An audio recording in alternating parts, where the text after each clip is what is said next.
का सिलेबस है, एक चीज से आप नहीं कर सकते हो। तो ट्राई करिए, मतलब इधर उधर के सोर्सेज भी नहीं, मतलब ये नहीं कि पूरा पूरा उठा लिए, कुछ अच्छी चीजें, मतलब ऐसा है ना कि आप ऐसा, अगर आपको कुछ समझ में आ रहा है, मान लीजिए कि आप सर से पढ़ रहे हो, आपको इनसे समझ में आ रहा है, तो आप इनको ही फॉलो करो। करेंट अफेयर्स के लिए कुछ वीकली मंथली सीरीज आती है लास्ट में। जैसे आपका अगर एग्जाम इस बार शायद अप्रैल में है, तो अप्रैल में 10 दिन पहले आप यूट्यूब पर सर्च मारोगे, आपको मिल जाएगा monthly series for NDA current affairs. तो उसमें मान लीजिए कि आपका 6 मंथ पहले का आता है, तो एक एक वीक करके आपको मिल जाएगा उसका सीरीज। उसको बस एक बार आपको पढ़ लेना होता है, देख लेना होता है, रटना नहीं होता है। एक बार इसके लिए मतलब एक बुक या फिर और अदर बुक तो मैं सजेस्ट नहीं करूंगा। मैं बोलूंगा कि वाईक्यूज कर लो, previous year questions at least 5 years, chapter wise भी कर लो, and then you can go for mocks too. भाई कहीं गया तो नहीं था, घर पे ही पढ़ा था ऑनलाइन यूट्यूब वगैरह से। मतलब कि लोग कहते हैं कि इंटरव्यू मतलब कि बहुत ही हाई होता है, मतलब कि इंटरव्यू में आपको कुछ इंटरव्यू मतलब इनका क्वेश्चन है कि इंटरव्यू थोड़ा सा टफ होता है। हाँ, एसएसबी बहुत टफ होता है। हाँ, तो क्या पूछा गया तो था? तूने सही कही, लेकिन ऐसा है ना कि इंटरव्यू मतलब टफ नहीं होता, वो होता है कि आपकी पर्सनालिटी चेक होती है, और सब इंटरव्यू में आपकी नॉलेज के बारे में जाना जाता है। But you have gone through NDA written exam के थ्रू आप जा चुके होते हो, तो आपको बस वहां पर पर्सनालिटी दिखानी होती है कि आप कैसे व्यक्ति हो, किस तरह के व्यक्ति हो। तो उसके लिए आप सब में वो क्वालिटीज होती है, 15 OLQs बोलते हैं, ऑफिसर लाइक क्वालिटी सब में होती हैं, बस आपको वहां पर दिखाना आना चाहिए। एक और क्वेश्चन है कि मान लीजिए जो स्टूडेंट इंग्लिश बढ़िया से नहीं बोल पाता है, क्या वो जा सकता है कि नहीं एनडीए के लिए? अभी हम सर से बात ही कर रहे थे, तो इन्होंने पूरा अंग्रेजी बन गए, शशि थरूर बन गए। आपको बस बात करने आनी चाहिए कि आप एक दूसरे से बातचीत कर ले रहे हो, नथिंग एल्स। और कोई क्वेश्चन पूछिए या अपना ऑनलाइन किस इंस्टीट्यूट से पढ़े? ऑनलाइन मतलब एक इंस्टीट्यूट नहीं, यूट्यूब पर बहुत सारे लिस्ट है। मतलब कि कोई कोर्स बाई कर नहीं पढ़े थे आप, यूट्यूब से ही पढ़े थे? अनअकैडमी किया था भाई, पहले अटेम्प्ट में नहीं निकला था। ये सेकंड अटेम्प्ट में मतलब दूसरे अटेम्प्ट में बोला खुद से पढ़ते हैं इधर उधर से, देन हो गया। ये सब निगेटिव में जीता है कि मतलब हमारा यहाँ से नहीं हो पाएगा। भाई देख, मैंने भी 10वीं यही से करी है, हाई स्कूल कुनूर से, यही पास में ही है। और 12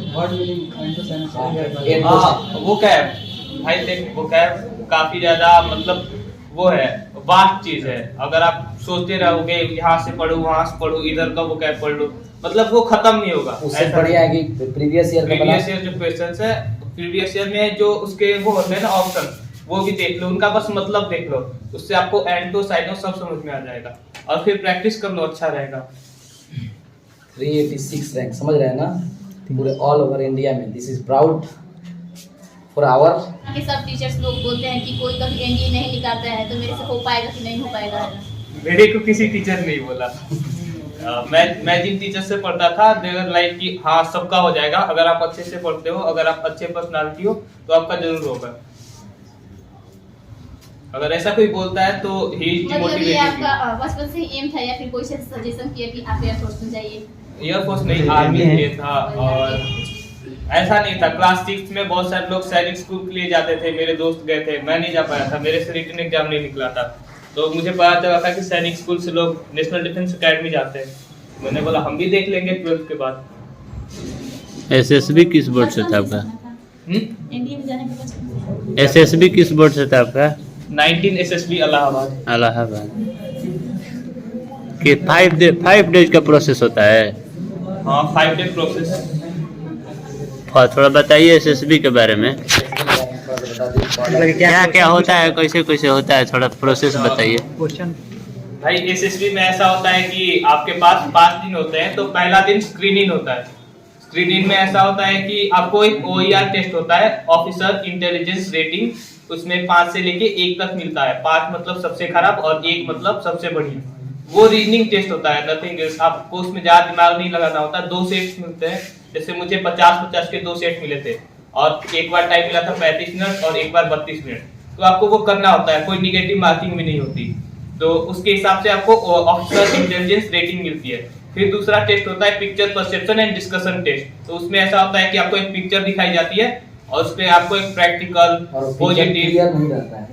हाँ, मतलब हाँ, जो पीपीटी की पिक्चर होती है वो थोड़ी क्लियर नहीं होती, हेजी टाइप होती है। आपको बस परसीव करना होता है कि आपको उसमें दिख क्या रहा है और क्या चल रहा है और उसका फ्यूचर क्या होगा। ऐसा एक स्टोरी राइटिंग करनी होती है। 4 मिनट मिलते हैं आपको स्टोरी राइटिंग करने के लिए।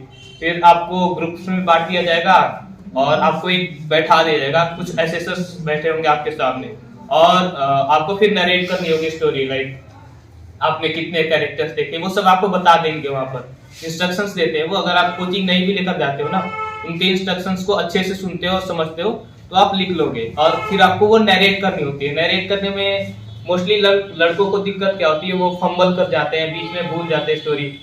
तो वो आप अगर प्रैक्टिस करके जाते हो पहले से तो अच्छा रहता है, आप भूल नहीं पाते हो। फिर जीडी होती है, जीडी में आपको ग्रुप स्टोरी के ऊपर जाना होता है। आपको बस एक दूसरे को नहीं देखना होता है, अपनी स्टोरी भी प्रमोट करनी होती है, ग्रुप की स्टोरी के बारे में सोचना होता है। तो आप फिर वहां पर जाते हो और इन दोनों को मिलाकर आप स्क्रीनिंग होते हो। जैसे हमारे ग्रुप में लगभग 55 लड़के गए थे हम, उसमें से 21 स्क्रीनिंग हुए थे, बाकी सब स्क्रीन आउट हुए थे, तो वो पहले दिन बाहर हो गए थे।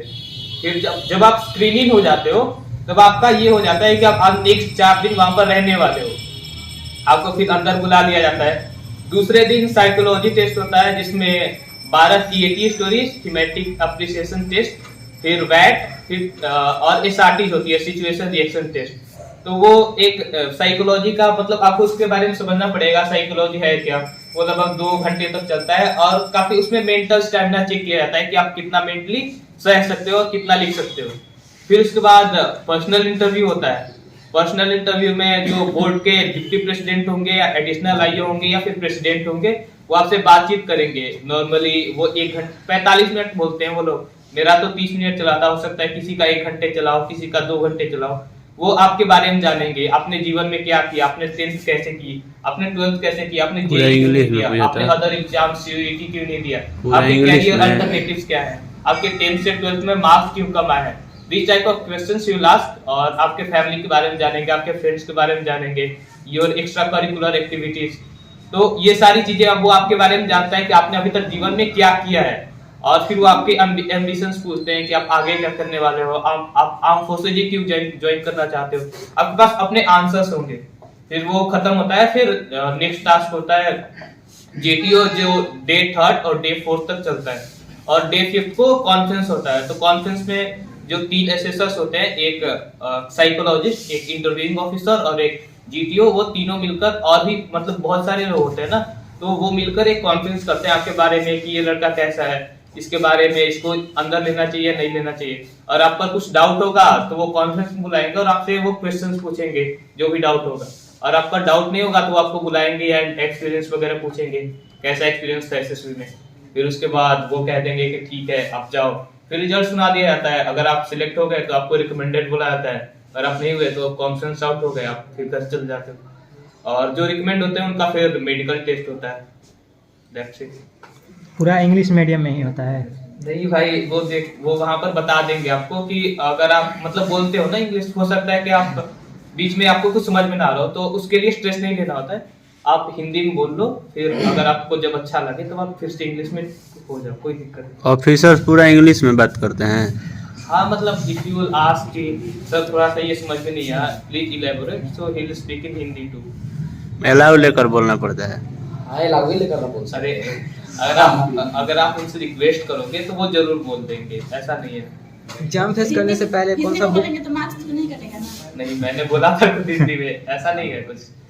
मतलब वो भी समझते हैं कि अगर आप हिंदी मीडियम बैकग्राउंड से आते हो तो आप तो उतना अच्छी इंग्लिश बोल नहीं पाओगे, लेकिन ठीक है अगर आप थोड़ा सा भी मतलब ट्राई करते हो ना इंग्लिश बोलने की, दैट्स गुड। तो लिखने वाला जो होता है वो मतलब कितना लाइन में लिखा जाता है? क्या लिखने वाला पिक्चर दिखाया जाता है ना? अच्छा, स्टोरीज। हाँ, स्टोरीज वैसे तो उसके बारे में बताऊं, ऐसा होता है कि जो 12 स्टोरीज होती है उनमें 4 मिनट पहले हर एक स्टोरी के देखो, जो साइकोलॉजी होता है वो होता है आपका एक TAT होता है जिसमें आपको 12 स्टोरीज लिखनी होती है। फिर एक WAT होता है जो वर्ड एसोसिएशन टेस्ट होता है, इसमें आपको 60 वर्ड्स मिलते हैं और उन पर सेंटेंसेस बनाने होते हैं। और फिर एक SRT होती है जिसमें 60 वो होते हैं सिचुएशंस होते हैं और उसको आपको आंसर करना होता है।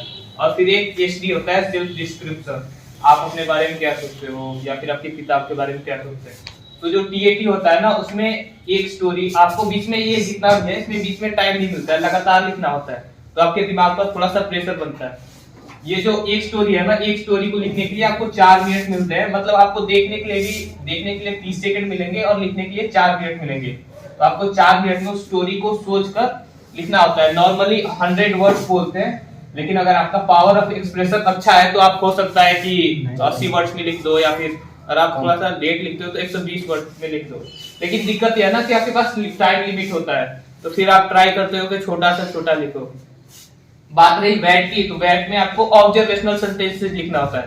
ऑब्जर्वेशनल मतलब लाइक ऐसे जो फैक्ट्स ना हो, फैक्ट्स की जैसे earth is round, this type, इस तरह के सेंटेंसेस नहीं, आपको अपनी पर्सनालिटी दिखानी होती है उसको, उसके हिसाब से आपको लिखना होता है। और फिर एसआरटी होती है, एसआरटी में आपको सिचुएशंस दिए जाते हैं कि आपकी भाई की शादी है और उसी दिन आपका एसएसबी इंटरव्यू है, आप क्या करोगे। आपके शहर में लॉकडाउन है, कर्फ्यू लगा हुआ है और आपका वहाँ एग्जाम है, आप क्या करोगे। ऐसे ऐसे सिचुएशंस होते हैं, तो वो आपको उनका रिएक्शन देना होता है और उसके लिए भी टाइम कम होता है। इसमें 15 सेकंड मिलते हैं एक वर्ड के लिए और इसमें 30 सेकंड मिलते हैं एक सिचुएशन के लिए। तो अगर आप वैट 60 में 55 कर लेते हो तो अच्छा है, एसआरटी 45 के आसपास कर लेते हो तो अच्छा है, मतलब वो कर देते हैं। ऐसा भी नहीं है कि अगर आप बहुत कम करके आते हो तो वो आपको निकाल देंगे, ऐसा कुछ नहीं। और इसमें 5 होते हैं, आपके माता पिता आपके बारे में क्या सोचते हैं, आपके टीचर्स आपके बारे में क्या सोचते हैं, आपके दोस्त आपके बारे में क्या सोचते हैं, आप अपने बारे में क्या सोचते हो और आप कैसा व्यक्ति बनना चाहते हो। ये 5 लिखना होता है। तो ये मोस्टली लोग घर से प्रिपेयर करके जाते हैं, ठीक है क्या, ही मतलब वहां पर टाइम कम रहता है ना, तब तक आपका दिमाग थक जाता है। और आप घर से प्रिपेयर करके जाओगे तो 8-10 मिनट में लिख लोगे, इसके लिए 15 मिनट मिलता है आपको। तो ये पूरा साइड टेस्ट है। जब आप रिटेन क्लियर कर लो, अभी मतलब अगर आप रिटेन के लिए प्रिपेयर कर रहे हो तो रिटेन के लिए प्रिपेयर करो, उसके लिए मत सोचो, एसएसबी के लिए मत सोचो। जब एसएसबी के लिए बारी आएगी तब उसके बारे में कहीं कोचिंग वगैरह ले लेना या फिर यूट्यूब पर भी सीखना, बहुत सारा कंटेंट पड़ा हुआ है यूट्यूब पर भी। और मैं गर्ल्स के लिए बोलूंगा कि अगर आप रिटेन के लिए प्रिपेयर कर रही हो तो मतलब लड़कों को कम मार्क्स की जरूरत होती है। जैसे मेरा मार्क्स अगर 380 भी है, 390 भी है और मेरी रैंक 386 भी है तो मैं आराम से एकेडमी में चला जाऊंगा। लेकिन गर्ल्स के लिए सीट्स कम है और काफी ज्यादा लड़कियां फाइट मार रही हैं, तो आपको लगभग 400 कम से कम 450 स्कोर करना पड़ेगा रिटन एग्जाम में, तब हो सकता है कि आप लोगों के पास चांस बने कि आप लोग जा सके। हम लोग इसमें हाइट वेट वगैरह को लेकर परेशान रहता है। आर्मी के लिए इतना है, एयरफोर्स के लिए 162.5 है और नेवी के लिए 1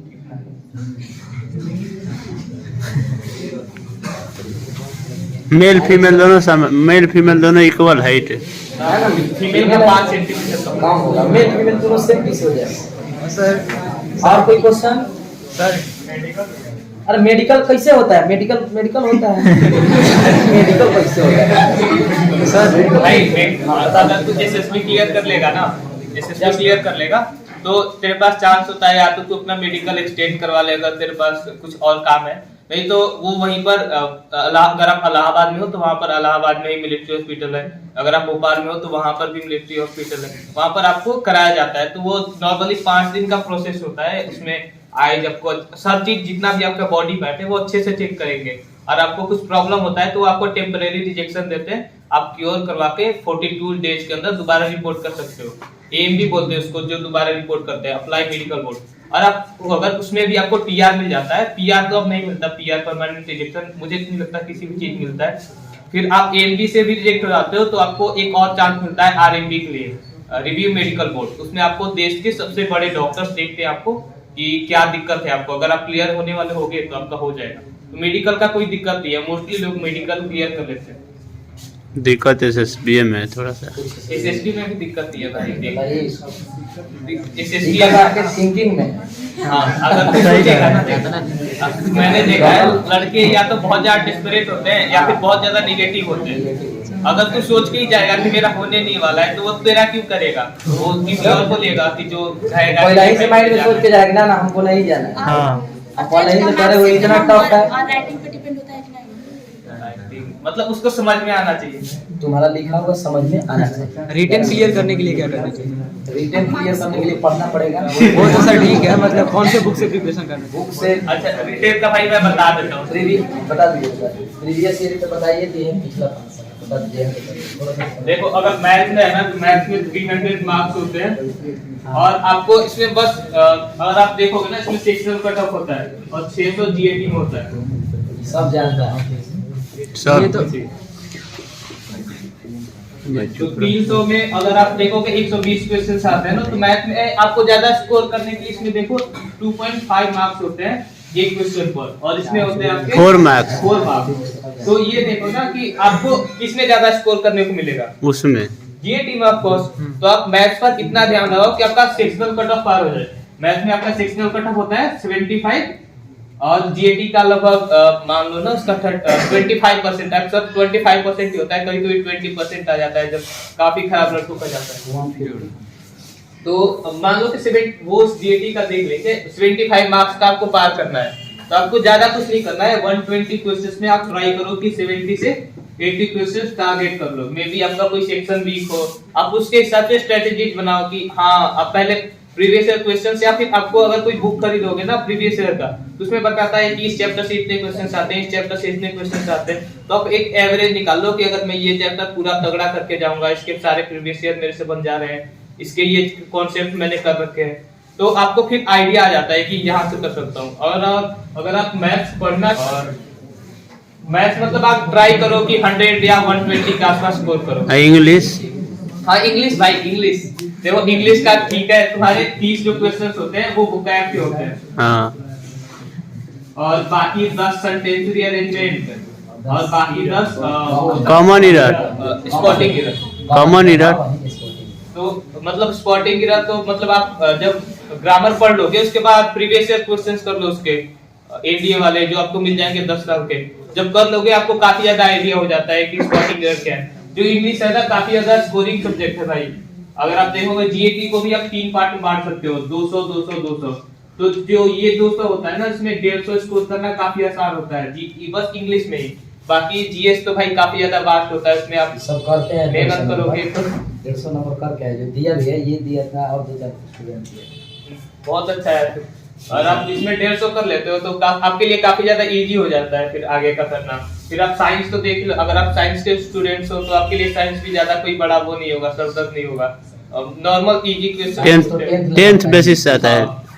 और जीएसटी मतलब 11 12 का तो थोड़ा सा पूछने लगा है, लेकिन ठीक है आप उसमें करंट अफेयर्स वगैरह पढ़ के जाओ तो आपका उसमें भी कुछ चांस बन सकता है। तो उसके हिसाब से आप अपनी जीएटी की भी स्ट्रेटेजी बना सकते हो। मैथ्स का तो मैंने बता ही दिया कि आप अपने चैप्टर सिलेक्ट कर सकते हो कि ये चैप्टर मैं अच्छे से पढ़ सकता हूँ और इसमें इतने क्वेश्चंस कर सकता हूँ। वो तो मतलब पढ़ना पड़ता है वहाँ जाने के बाद ना, भाई वो तो उसका काम है। हाँ अभी तो ये करके नहीं आए हैं, जाएंगे ना। चलिए और कोई क्वेश्चन? 12 से इसका प्रिपरेशन कर रहे थे आप? 12 जब शुरू हुआ तब मैंने कुछ कोचिंग वगैरह नहीं लिया था तो पढ़ना पड़ा अपने से ही। मैं था और एक और मेरा दोस्त था, उसका इस बार निकला है, वो एसएसबी की कोचिंग करने के लिए गया तो हमने साथ में प्रिपेयर करना शुरू किया था कि कैसे करते हैं अपने से ही। मतलब बुक वगैरह उठाया, ऑनलाइन यूट्यूब देखा, हमने अकेडमी ले लिया था, वो भी अच्छा था। लेकिन मतलब उससे ज्यादा हम लोग उसके पीछे भी जब लड़के पढ़ना शुरू करते हैं, जब आपको कुछ पता नहीं होता है, जब आपको कोई बताने वाला नहीं होता है, हमने बस बहुत सारे वीडियो लेक्चर्स देखे लेकिन प्रैक्टिस कुछ नहीं करा। हम दोनों साथ में फेल हो गए। फिर दूसरी बात समझ में आया कि नहीं भाई प्रैक्टिस करना भी जरूरी है, तो फिर प्रैक्टिस करा हम लोगों ने। सेकंड वाला टाइम है। हाँ सेकंड अटेम्प्ट। एज लिमिट 19 साढ़े 19। फॉर्म भरते टाइम 15.5 से 18.5 होता है। एक साल ज्वाइनिंग हो जाती है। पिछले साल मेरा दिसंबर में फॉर्म भराया था, इस साल दिसंबर में मेरी ज्वाइनिंग है। तो एक साल का प्रोसेस होता है और वो जो होता है ना 19.5 साल, वो ज्वाइनिंग के टाइम पर आपकी एज होनी चाहिए 19.5 साल। लास्ट अटेम्प्ट था मेरा नहीं, मेरे पास और 3-4 अभी अटेम्प्ट 3-4 अटेम्प्ट है यार। मेरी एज ज्यादा नहीं है भाई अभी। अभी हमारे इसके होंगे का